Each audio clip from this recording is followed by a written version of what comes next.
woods came every night. As the sun dipped below the horizon, the familiar dread would settle in. The darkness would creep in, swallowing the last remnants of daylight, and with it, the woods would come alive. They were not just any woods, they were the haunting woods, a place where nightmares took root and grew wild. Dark, oppressive, they suffocated me with their silence. The air was thick, almost tangible, pressing down on me from all sides. It was as if the very atmosphere conspired to keep me trapped, to prevent any escape.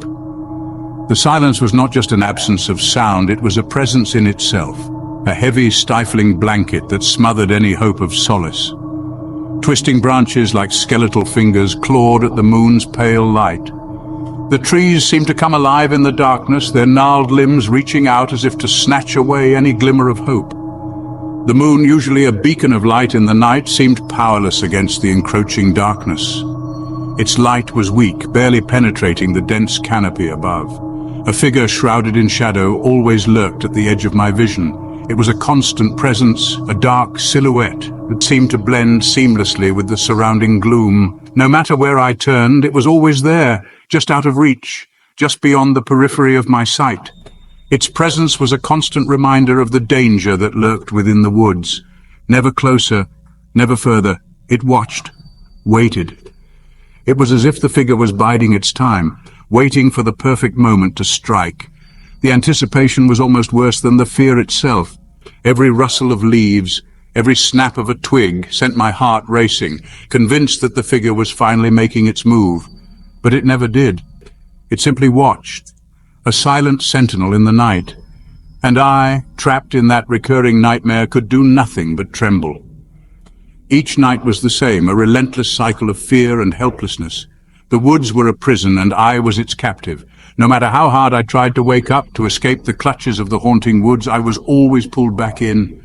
The fear was all-consuming, a relentless tide that threatened to drown me, and so I trembled, waiting for the night to end, knowing that the woods would come again. Each night, the dream tightened its grip. It started innocently enough, a mere whisper in the dark corners of my mind. But as the nights wore on, the dream grew more vivid, more intense, and more terrifying. I found myself dreading the moment my head would hit the pillow, knowing that sleep would bring no solace, only more fear. Each night the fear grew. It was a fear unlike any I had ever known, a primal terror that gnawed at my very soul. The dream was always the same, a dark, oppressive forest that seemed to stretch on forever with no way out. The trees loomed tall and menacing, their branches reaching out like skeletal fingers ready to ensnare me. The forest became my prison, the shadowy figure my tormentor. This figure, always lurking just out of sight, filled me with an overwhelming sense of dread. I could never see its face, but I could feel its presence, a malevolent force that seemed to feed off my fear. No matter how fast I ran, I could never escape it. It was always there, just a step behind, whispering threats and promises of doom. I was a prisoner in my own mind, the line between dream and reality blurring with every passing night. The dream world and the waking world began to merge, and I could no longer tell where one ended and the other began.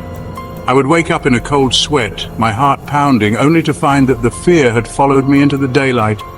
The shadowy figure haunted my every step, a constant reminder of the nightmare that awaited me each night.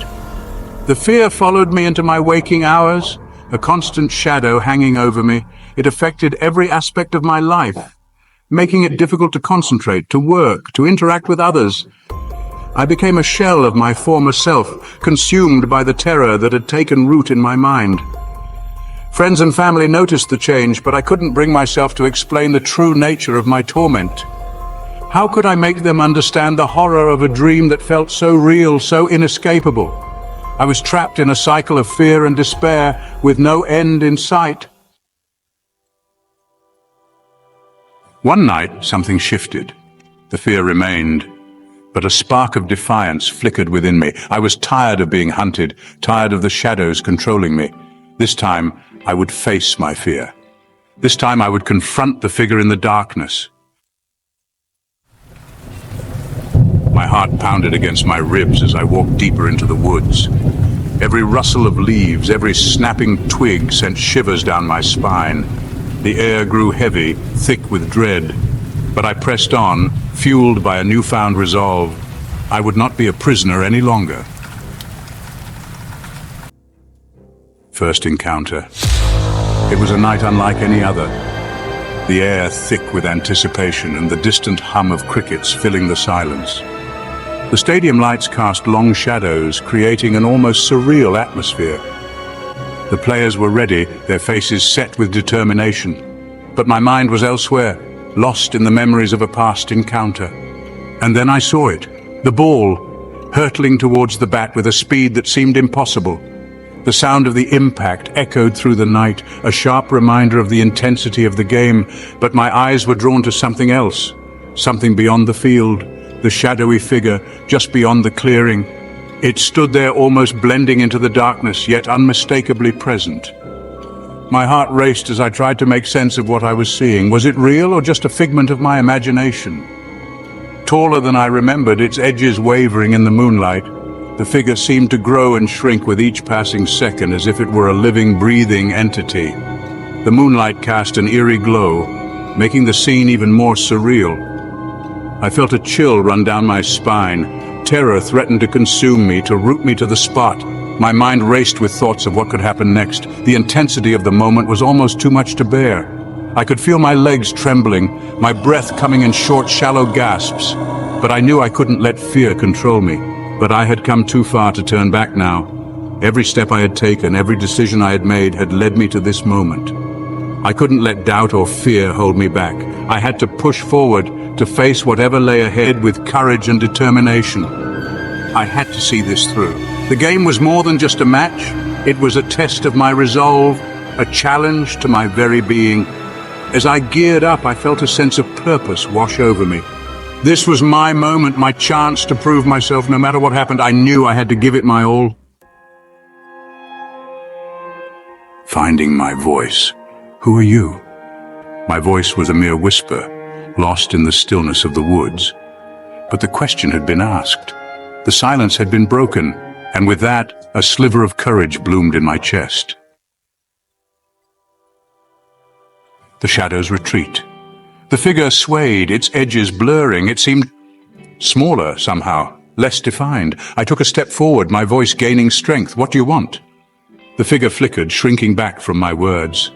My fear, I realized, was its power.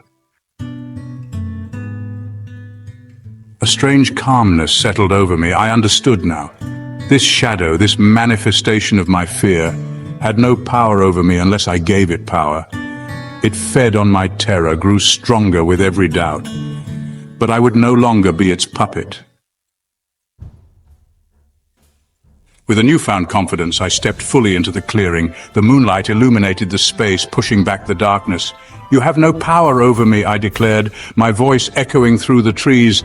The shadowy figure, now a mere wisp of darkness, writhed and dissipated before my eyes. I woke with the sunrise, the remnants of the dream clinging to me like morning mist. But something was different. The fear was gone, replaced by a quiet sense of peace. I had faced my demon, and in doing so, I had found a strength I never knew I possessed.